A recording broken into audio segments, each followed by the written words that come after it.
Uma ação de conscientização sobre a artrite acontece amanhã na Estação Paulista do metrô. A iniciativa visa dar informação aos passageiros sobre os sintomas e o tratamento da doença, ainda pouco conhecida por grande parte da população. E para conversar sobre o assunto, o Jornal da Câmara recebe hoje o Dr. Marcelo Pinheiro, que é reumatologista e vice-presidente da Sociedade Paulista de Reumatologia. Tudo bem, doutor? Tudo bem, boa tarde. Boa tarde. Bom, essa ação ela vai tratar especificamente aí da questão da artrite reumatoide e da artrite idiopática juvenil. É isso mesmo? Isso mesmo. O que são essas doenças? Explica pra gente. Isso mesmo. Então, a artrite é a inflamação que acontece nas articulações. Então, nas articulações, elas podem acometer tanto as mãos, os punhos, cotovelos, ombros, joelhos, tornozelos, os pés, né, e os quadris. Então, qualquer ponto desse grupo de articulações podem ser acometidos. E pode acometer tanto a criança e o adolescente, né, por isso que se chama artrite idiopática juvenil, quando ela acontece antes de 16 anos. Sim. E tudo o que acontece depois de 16 anos, a gente chama de artrite. Uma das doenças que acontece depois é a artrite reumatoide. Ok. Qual que é a origem dessa doença, doutor? O que causa? Não sabemos, assim, é o principal fator que desencadeia isso. Né? Então, a gente tem suspeitas que vão se basear nas mudanças hormonais, então por isso que acomete mais mulheres do que homens, a artrite reumatoide. Mas a gente sabe que tem outros fatores, como a predisposição genética, né? Você nasce com a predisposição a desenvolver essa doença, assim como outras, como lúpus, como câncer, como diabetes. E existem gatilhos ambientais que um dos principais que a gente combate sempre é o cigarro. Então, hoje a gente sabe que o cigarro está muito associado ao desenvolvimento da artrite reumatoide.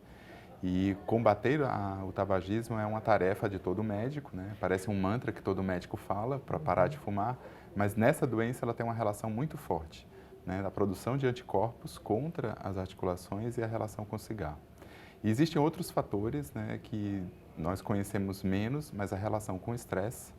Então, o estresse também como um gatilho, principalmente relacionado à ansiedade, à depressão, e outros fatores, como a falta de atividade física, por exemplo, também está relacionado com essa doença. Mas a principal delas é a predisposição genética e o cigarro. Esses são muito mais estabelecidos como os fatores mais importantes. Para o fumante propriamente dito ou também para o fumante passivo?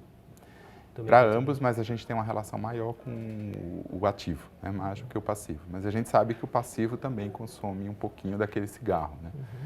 Então, na mesma coisa que o câncer de pulmão, também tem uma relação menor, mas existe uma relação com o câncer de pulmão e o tabagismo passivo. Aqueles cigarros eletrônicos também podem ser prejudiciais?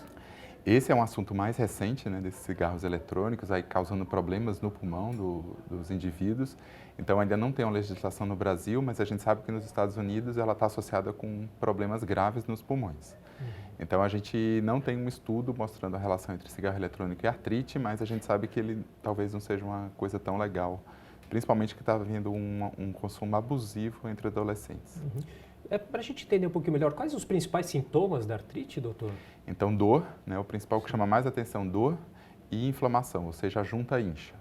Principalmente da artrite reumatoide, os punhos, as pequenas articulações da mão, né, então essas articulações aqui, as interfalânticas proximais e os punhos. Né, esses são os mais acometidos, mas pode inflamar também o joelho, inchar o joelho, os pés, né, dificuldade para caminhar, principalmente de manhã.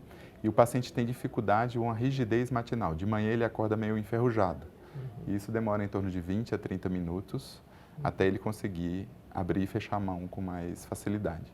Então, esses são os principais sintomas. Mas o paciente pode ter outros sintomas que podem afetar o sono, pode ter outras alterações pulmonares, né, da artrite reumatoide, mas principalmente com doença mais prolongada. Mas eu acho que a população precisa saber os sinais iniciais, né, que são principalmente dor e edema, né, dor e inchaço e essa dificuldade para abrir e fechar a mão.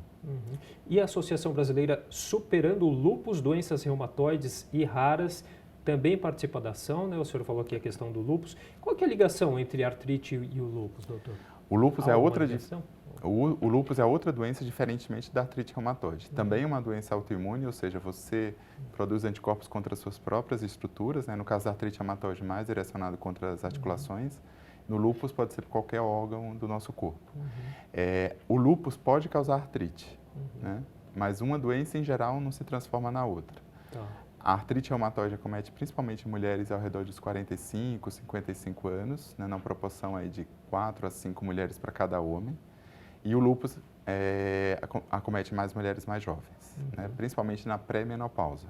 A artrite reumatoide seria da transição da menopausa para pós-menopausa e o lúpus mais para pré-menopausa, né, se a gente for categorizar assim, essa relação com os hormônios.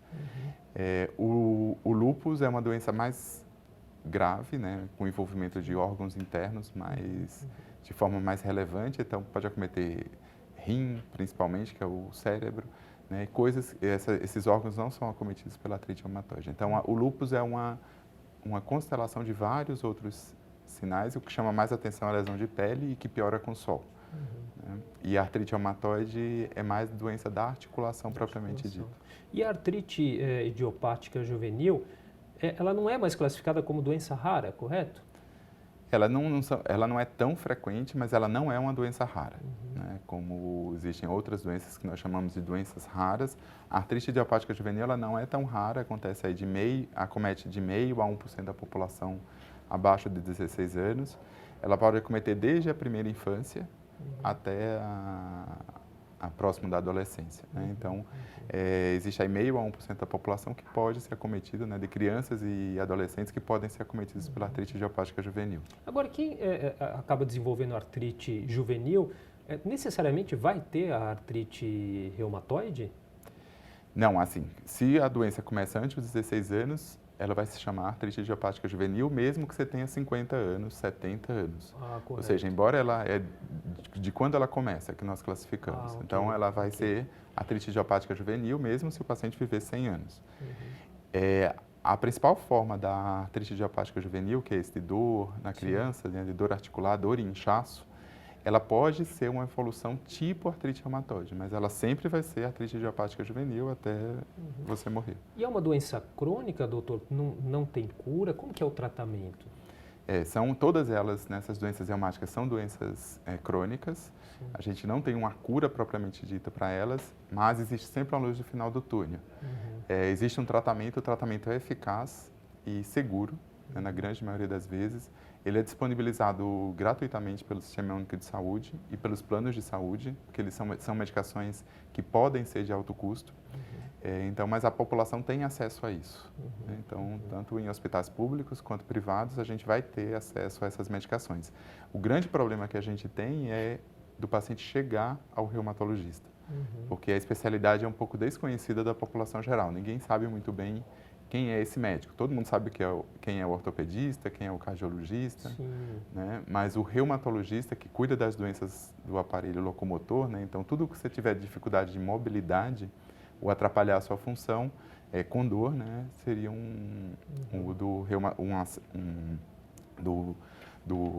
do ambiente do reumatologista, né? Mas a população, a grande maioria, não conhece o que trata a especialidade. Então, é uma doença crônica, ela, em geral, não tem cura, mas eu sempre faço analogia. A hipertensão, o diabetes também não tem cura, mas a gente tem como melhorar a qualidade de vida. Então, os pacientes, todos eles dessas doenças reumáticas, a gente tem tratamento, né? O tratamento, na maioria das vezes, é muito eficaz e seguro para ser usado e garantir a qualidade de vida, retorno ao trabalho, ter uma vida normal.